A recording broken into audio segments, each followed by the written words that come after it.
नमस्ते। विज्ञान प्रविधि कार्यक्रम हेरेर बस्नुहुने सम्पूर्ण दर्शकहरूमा हार्दिक स्वागत तथा अभिवादन। नेपाल विज्ञान तथा प्रविधि प्रज्ञा प्रतिष्ठान नास्टद्वारा सञ्चालन गरिने यो कार्यक्रम हरेक शनिबार साँझ यसै बेला अर्थात् साँझको 5 बजे प्रसारण गर्ने गरिन्छ र यस कार्यक्रमलाई तपाईहरूले आइतबार बिहान 11:30 बजे पुनः हेर्न सक्नुहुनेछ। यहाँहरूलाई थाहै छ यस कार्यक्रममा हामीले विज्ञान तथा प्रविधिसँग सम्बन्धित विषयहरूलाई समेट्दै आएका छौँ। अब लागौँ आजको सामग्रीहरूतर्फ।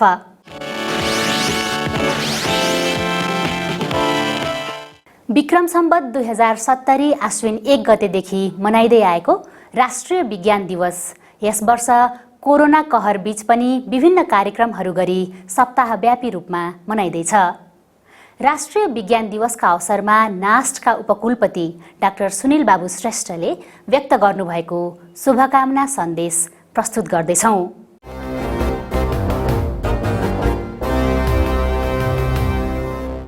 आदरणीय सम्पूर्ण विज्ञान प्रेमी महानुभावहरू, विक्रम सम्वत 2070 सालदेखि असोज 1 गतेलाई राष्ट्रिय विज्ञान दिवसको रूपमा विभिन्न कार्यक्रमको साथ मनाइँदै आएको छ। यस वर्ष पनि स्वस्थ र गुणस्तरीय जीवनका लागि विज्ञान भन्ने नाराका साथ 8औं राष्ट्रिय विज्ञान दिवस मनाइँदैछ। यस उपलक्ष्यमा सम्पूर्ण विज्ञान प्रविधि क्षेत्रका समुदायलाई हार्दिक बधाई र शुभकामना व्यक्त गर्दछु। हाल कोभिड-19 को महामारीले विश्व नै आक्रान्त भई अर्थतन्त्र प्रभावित भएको अवस्थामा सबैको भरोसा विज्ञान र प्रविधितर्फ केन्द्रित भएको छ। यस भरोसालाई विज्ञान र प्रविधिले कसरी र कति चाँडो पुष्टाइ गर्न सक्छ, अहिले त्यसको पर्खाइमा रहेको छ। यस अवस्थामा मनाउन लागेको राष्ट्रिय विज्ञान दिवसको विशेष महत्त्व रहेको छ। तर यस दिवसको सन्देश अनुभूत हुने गरी प्रदेश र स्थानीय तहमा सञ्चार हुनुपर्ने देखिन्छ। मुलुकको सामाजिक आर्थिक रूपान्तरण र समृद्धि प्राप्तिको प्रमुख संवाहक शक्तिको रूपमा विज्ञान प्रविधि क्षेत्रलाई लिने गरिन्छ। विज्ञान प्रविधि र नवप्रवर्तनलाई उत्पादकत्व वृद्धि र उद्यमशीलता विकासमा केन्द्रित गरी परिमाणमुखी बनाउनु आजको आवश्यकता हो। देशको वैज्ञानिक अनुसन्धानको सर्वोच्च निकाय नेपाल विज्ञान तथा प्रविधि प्रज्ञा प्रतिष्ठान समाजको लागि विज्ञान र समृद्धिको लागि नवप्रवर्तन विचारका साथ अघि बढिरहेको छ। नास्टमा हालै स्थापित समृद्धिका लागि नवप्रवर्तन केन्द्र र विश्लेषणात्मक सेवा केन्द्र यसमा उपयोगी हुने विश्वास लिएका छौँ। युवा वैज्ञानिक र प्राविधिकहरूलाई उच्चतम अवसर सिर्जना गर्दै केन्द्रदेखि स्थानीय तहसम्म आबद्धता गरी समृद्धिमा जोडिने बाटाहरू पहिचान गर्न सक्नु परेको छ। तथ्याङ्कहरूबाट नेपालको विज्ञान प्रविधि क्षेत्रमा महिला वैज्ञानिकको सहभागिता करिब 8 देखि 10% भएको अनुमान गरेकोले यो सङ्ख्या अति नै न्यून भएको देखिन्छ। यसकारण विज्ञान प्रविधि क्षेत्रमा महिलाको सहभागिता र नेतृत्वदायी भूमिकामा पुर्याउनको लागि उपयुक्त रणनीति अवलम्बन गर्नुपर्ने देखिन्छ। नास्टमा हालसालै स्थापित युवा वैज्ञानिक फोरम नेपाल र महिला वैज्ञानिक फोरम नेपालले युवा र महिलाको विज्ञान र प्रविधि क्षेत्रमा सहभागिता बढाउन र प्रोत्साहन गर्न महत्त्वपूर्ण भूमिका खेल्ने आशा लिएको छु। यी दुई फोरमहरूले नागरिकसँग नास्ट भन्ने कार्यक्रम सञ्चालन गर्ने हुँदा नागरिकहरूसँग विज्ञानको सम्बन्ध मजबुत हुने आशा पनि गरेको छु। नेपाल परम्परागत मौलिक ज्ञान, सिप र प्रविधि अति नै धनी राष्ट्र हो। यस्ता मौलिक ज्ञान, सिप र प्रविधिलाई आधुनिक ज्ञान मार्फत संरक्षण र प्रवर्धन मात्र होइन, हाम्रो मौलिक ज्ञान, सिप र प्रविधिलाई व्यावहारिक प्रयोगमा बढोत्तरी र पहिचानयुक्त बनाउन सक्ने सम्भावना भएकोले यसतर्फ पनि ध्यान जानुपर्ने देखिन्छ। नास्टले यस्ता परम्परागत मौलिक ज्ञान, सिप र प्रविधिलाई डिजिटाइज गर्ने गरी कार्यक्रमहरू सुरु गरेको पनि सहर्ष जानकारी गराउन चाहन्छु। विज्ञान र प्रविधिको कुनै सीमा हुँदैन। विज्ञान कूटनीतिलाई प्रभावकारी बनाई विज्ञान र प्रविधिको विविध पक्षको माध्यमबाट मुलुकहरू बीच वैज्ञानिक सहकार्य सहज रूपमा सञ्चालन हुन सक्दछ। कोभिड-19 को सन्दर्भमा पनि रोगको बारेमा सूचना र सहयोग आदान प्रदान गर्न मात्र होइन, भ्याक्सिन बनिसकेपछि नेपालीले समान ढङ्गबाट समयमा नै उपयोग गर्नको लागि पनि विज्ञान कूटनीतिको महत्त्वपूर्ण भूमिका छ।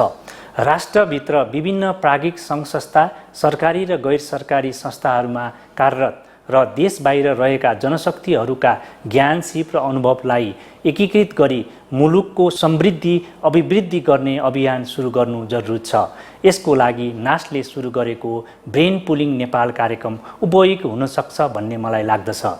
विज्ञान प्रविधिको जग भनेको विद्यालय हुन्। त्यसैले विद्यालय र विश्वविद्यालयमा विज्ञान शिक्षालाई मजबुत बनाउन विशेष ध्यान दिनुपर्ने आवश्यकता पनि रहेको छ।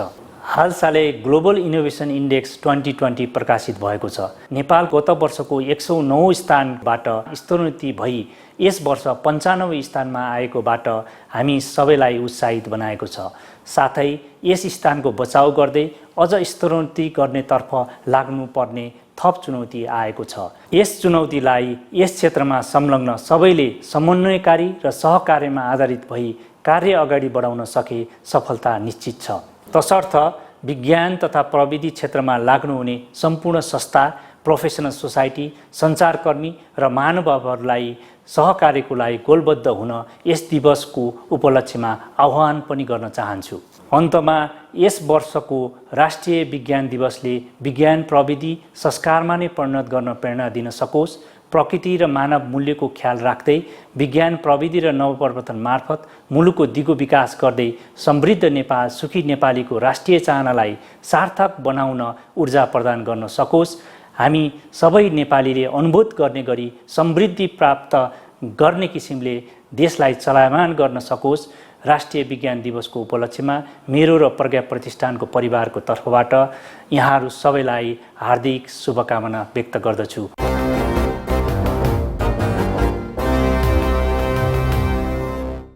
नास्टका उपकुलपतिज्यूको यो शुभकामना सन्देशपछि यसपालिको विज्ञान दिवसको नारा स्वस्थ र गुणस्तरीय जीवनका लागि विज्ञानको तात्पर्य के हो त? यो नारा अहिलेका लागि कसरी सान्दर्भिक छ त? यसैबारे विशेषज्ञहरूसँग गरिएको कुराकानी सहितको रिपोर्ट प्रस्तुत गर्दैछौँ अबको पालोमा।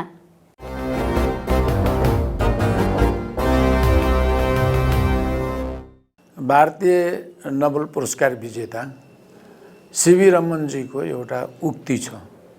त्यो के हो भने अङ्ग्रेजीमा हो, does the poor need science, कि गरिबलाई विज्ञान चाहिन्छ भनेर भन्दाखेरि उहाँले जवाफ दिनुभएको थियो, poor need more science and more science.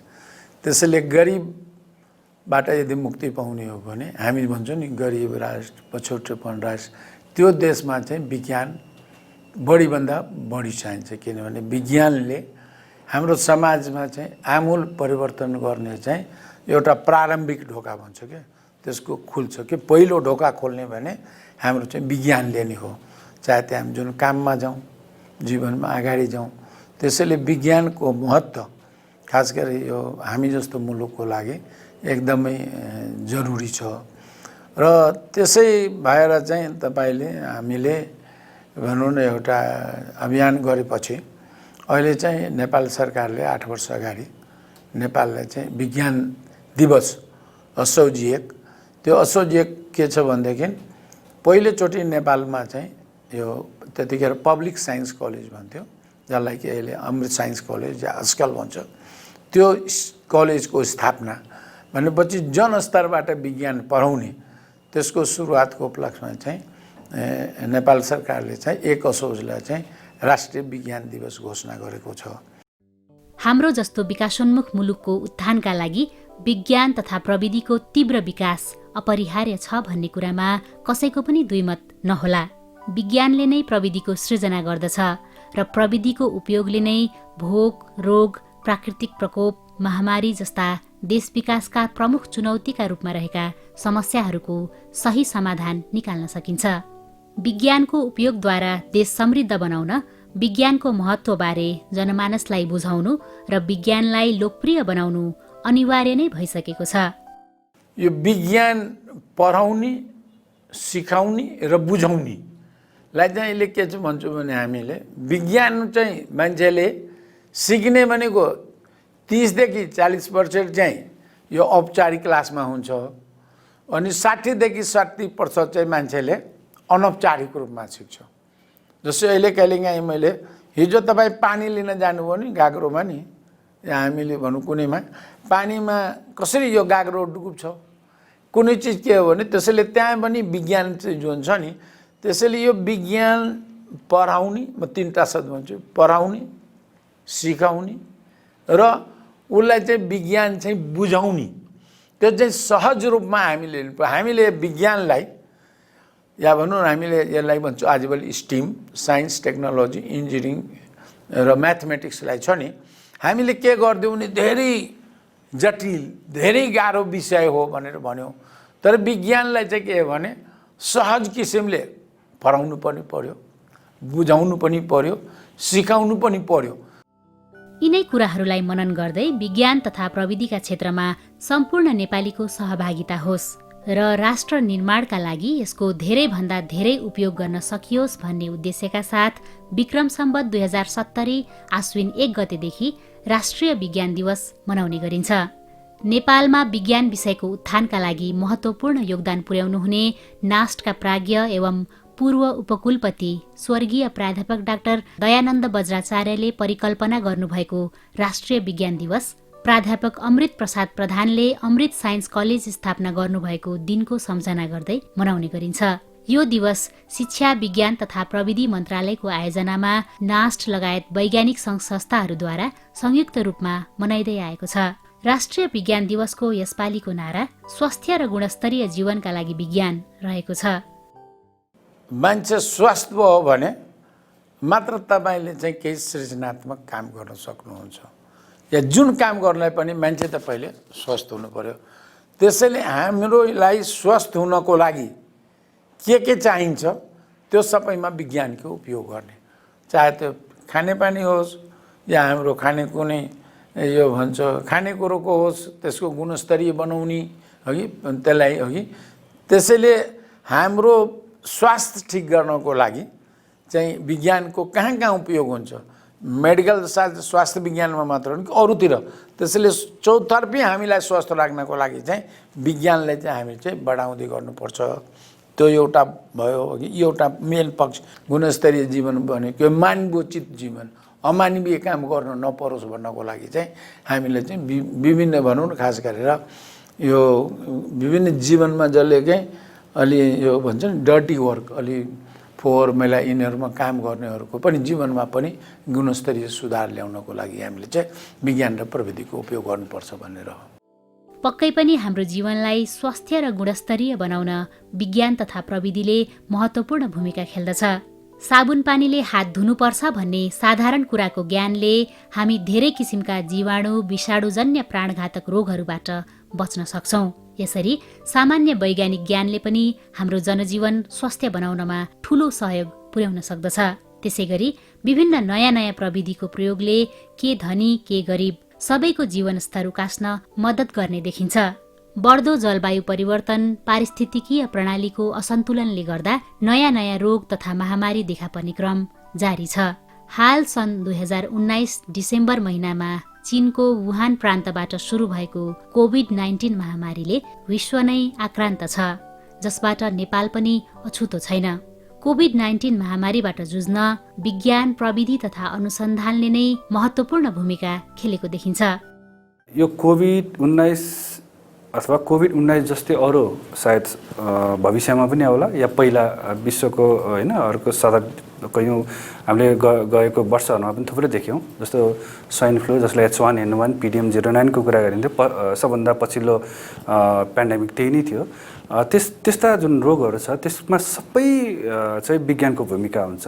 अहिले विशेष गरेर आधुनिक युगमा चाहिँ यसको चाहिँ अझ महत्त्व बढेको हुनाले अहिलेको रोग गएका केही वर्ष अगाडि देखिएका जुन रोगहरू छ, डेङ्गुकै होला, नेपालमा त गत वर्ष पनि एकदम महामारी नै फैलाइदियो। त्यहाँ पनि सबै पहिचान गर्ने उपचार गर्ने पद्धतिहरू जुन छ सबै विज्ञानमा आधारित थियो होइन। त्यसले गर्दाखेरि त्यो मात्र नभइकन नसर्ने रोगहरूमा पनि विज्ञानको ठुलो हात छ। क्यान्सर लगायत विभिन्न जुन यो हृदय सम्बन्धी अथवा मृगौला सम्बन्धी जति पनि रोगहरू छ त्यो पहिचान गर्ने, त्यसलाई उपचार गर्ने जुन पद्धतिहरू छ सबै कुराहरू चाहिँ विज्ञानमा आधारित हो। त्यसले गर्दाखेरि विज्ञान बिना स्वास्थ्यको कल्पना गर्न पनि अहिले हामी सक्दैनौँ, विशेष गरेर 21औं शताब्दीमा पुग्दाखेरि। कोरोना भाइरसबाट बच्न प्रयोग गरिने साधनहरू, mask, sanitiser, personal protective equipment, mobile swab collection vehicle होस् वा अनलाइन शिक्षा, ई कमर्स आदि हुन्। सबै विज्ञान प्रविधि तथा नवप्रवर्तनकै देनहरू हुन्। विगतमा देखिएका रोग तथा महामारीहरू जस्तै स्पेनिस फ्लू, इबोला, मर्स, सार्सबाट पनि विज्ञान तथा प्रविधिमा भएका अनुसन्धानहरूको मद्दतले औषधि तथा खोपको निर्माण भई विश्वले पार पाएका उदाहरणहरू प्रशस्त छन्। अनुसन्धानलाई अहिले पनि हाम्रो देशमा अलिकति लग्जरियस चिजमा चाहिँ राखेको छ। यो मैले मात्र भने होइन, यो विभिन्न राजनीतिज्ञ लगायत अरूसँग जुन यो अन्तर्क्रिया हुँदाखेरि भनेको कुरा हो। भनेको हाम्रो घाँसबास कपास त पहिलेदेखि छ, तर अनुसन्धानलाई चाहिँ लिएन अथवा त्यो बारेमा महत्त्व नै बुझेन। अब अहिले पनि अब हामीहरूको जुन यो विश्वविद्यालयहरू छ त्यहाँ पनि पढाइहरू हुन्छ, तर जब एउटा अनुसन्धानको छोटो एउटा पाटो रहन्छ त्यो बेलामा चाहिँ त्यसलाई व्यवस्था गरेको देखिन्छ अथवा त्यति राम्रोसँग चाहिँ त्यसलाई समय दिएको चाहिँ देखिँदैन। तर विश्वको तपाईँको हेर्नुभयो भने अनुसन्धानमा नै आधारित भएर, विशेष गरेर अनुसन्धानमै आधारित भएर त्यो युनिभर्सिटीले वैज्ञानिक यो जुन वैज्ञानिक आधार अथवा वैज्ञानिक जुन एउटा प्रगति छ त्यो कति गर्यो भन्ने आधारमा त्यो विश्वविद्यालयको चाहिँ र्याङ्किङ गरेर देखिन्छ। त्यति महत्त्वपूर्ण छ र वैज्ञानिकहरूलाई पनि त्यही अनुसार उच्च सम्मान दिएको देखिन्छ। विदेशमा पढेर आएकाहरू जब यहाँ आउँछ उहाँहरूले त्यो आफूले सोचे जस्तै माहौल, वातावरण होइन त्यो नपाउँदाखेरि चाहिँ फेरि फर्केर गएको अवस्था पनि छ। त्यसले पनि के देखाउँछ भन्दाखेरि नेपालमा अहिले पनि व्यवस्थित रूपमा अथवा उहाँहरूलाई आकर्षण गर्नको लागि गर्नुपर्ने कुराहरू धेरै रहेछ भन्ने कुराहरू बुझिन्छ। के चाहिँ हुनुपर्छ त्यसको लागि भन्दाखेरि मेरो विचारमा वैज्ञानिकहरू विशेष गरेर नौलो नयाँ कुरा, जुन कुराले हाम्रो जीवन पद्धतिलाई नै सजिलो बनाउने भन्ने कुराहरू बढी सोच्ने हो। त्यो गर्नको लागि चाहिँ एउटा यथेष्ट समयहरू उहाँले सोच्नुपर्ने हुन्छ। सोचेर मात्र होइन, एउटा आइडिया निकाल्छ। त्यो आइडियाको लागि भौतिक पूर्वाधारहरू तयार हुनुपर्छ र त्यो भौतिक पूर्वाधारको लागि चाहिँ आर्थिक कुराहरू जोडिन आउँछ। हाम्रो देशमा वैज्ञानिक तथा प्राविधिक दक्ष जनशक्तिहरू नभएका होइनन्। नेपाल हालैमा ग्लोबल इनोभेसन इन्डेक्स GII-मा 109औं स्थानबाट 95औं स्थानमा उकालो लागेको तथ्यले हामी कहाँ पनि विज्ञान प्रविधिका क्षेत्रमा अध्ययन अनुसन्धानहरू भइरहेको पुष्टि हुन्छ। नास्ट जुन कि यो हाम्रो सबै विज्ञान क्षेत्रको चाहिँ एपेक्स बडी भन्छौँ, सबभन्दा माथिल्लो इकाइ नै त्यसको चाहिँ भनौँ न श्रेय हो। त्यो के हो भनेदेखि कि हामी चाहिँ अन्तर्राष्ट्रिय इनोभेसन इन्डेक्स, अङ्ग्रेजीमा ग्लोबल इनोभेसन इन्डेक्समा गत वर्षमा 109 स्थानमा थियो भने हामी चाहिँ अहिले चाहिँ 95 स्थानमा पुगेछौँ।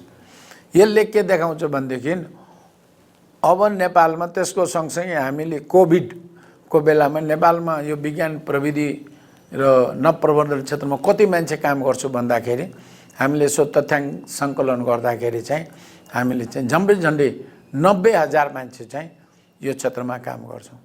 र मैले यसलाई कसरी लिएको छु, दुईटै कुरोलाई मैले समायोजन गरेर भन्न चाहन्छु। एउटा त के हो भने अब यो देशमा चाहिँ विज्ञान प्रविधि क्षेत्रमा काम गर्ने चाहिँ एउटा क्रिटिकल मास भन्छ, एउटा यस्तो समुदाय विकसित भएको जसलाई चाहिँ सरकारले, अन्तर्राष्ट्रिय जगतले यसको मान्यता दिएको छ। त्यसको भनौँ प्रतिबिम्ब चाहिँ हाम्रो यो ग्लोबल इनोभेसन इन्डेक्समा देखेको छ। हाम्रो चाहिँ विज्ञान प्रविधि नवप्रवर्धनको नीति चाहिँ पारित भएको छ। हामी चाहिँ अब आगामी वर्षको लागि चाहिँ कार्यक्रमहरू बनाउँदैछौँ।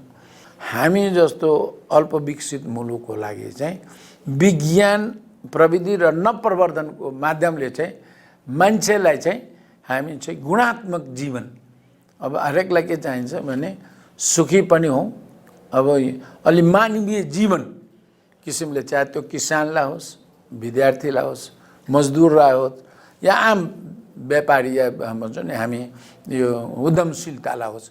त्यसैले यसले साइन्स, टेक्नोलोजी र इनोभेसन, यो विज्ञान चाहिँ सबैलाई चाहियो पहिले, प्रविधि चाहिँ धेरै जसो हामी उद्यमशीलताहरू गर्नको लागि, इनोभेसन पनि उद्यमशीलताको लागि चाहियो र प्रविधिको ज्ञान चाहिँ सबभन्दा बढी चाहिँ मजदुर वर्गलाई चाहियो।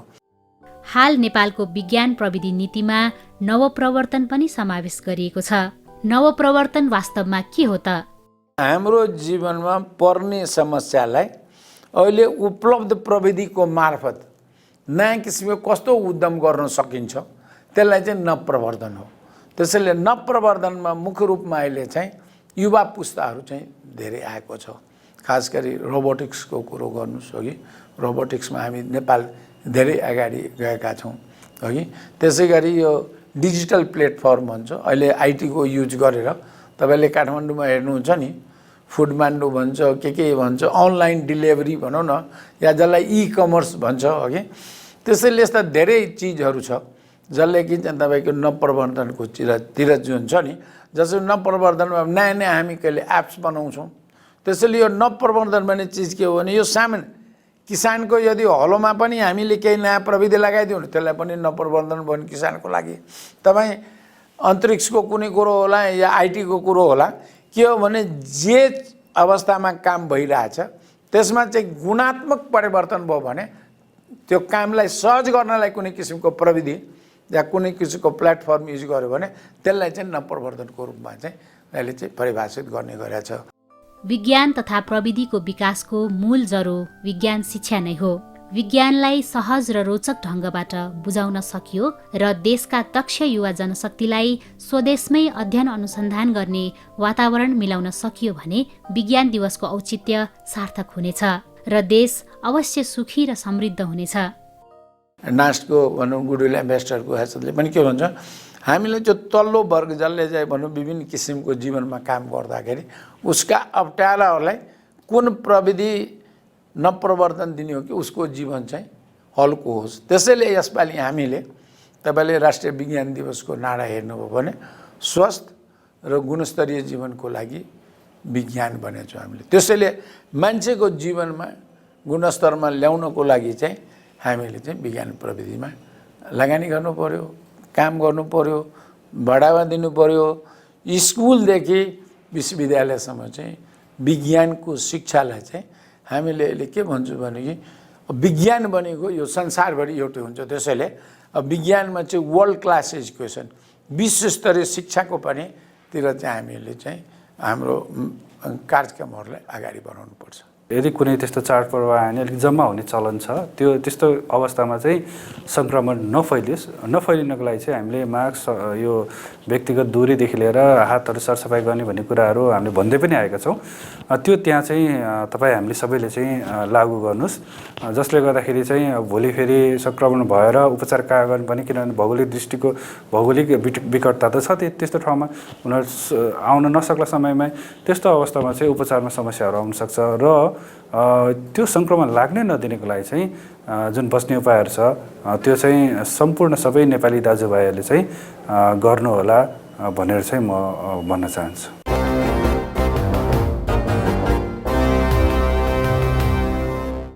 तपाईहरूलाई आजको कार्यक्रम कस्तो लाग्यो? आफ्ना सुझाव तथा प्रतिक्रियाहरू हामीलाई अवश्य पठाउनुहोला। त्यसका लागि हामीलाई पत्राचार गर्ने ठेगाना हो विज्ञान प्रविधि टेलिभिजन कार्यक्रम, नेपाल विज्ञान तथा प्रविधि प्रज्ञा प्रतिष्ठान, नास्ट, पोस्टबक्स नम्बर 3323 काठमाडौँ, नेपाल। र हाम्रो इमेल ठेगाना रहेको छ vigyanpravidi@nast.gov.np। त्यसै गरी हाम्रो वेबसाइट रहेको छ www.nast.gov.np। र यस कार्यक्रमलाई तपाईँहरूले युट्युबमा नास्ट नेपाल राखेर पनि हेर्न सक्नुहुनेछ। हवस् त, आजलाई विज्ञान प्रविधि कार्यक्रमका सामग्रीहरू यति नै। आगामी साता पुनः यस्तै रोचक सामग्रीहरूका साथ उपस्थित हुने नै छौँ। तबसम्मका लागि सम्पूर्ण युनिट बिदा माग्दछौँ। नमस्ते।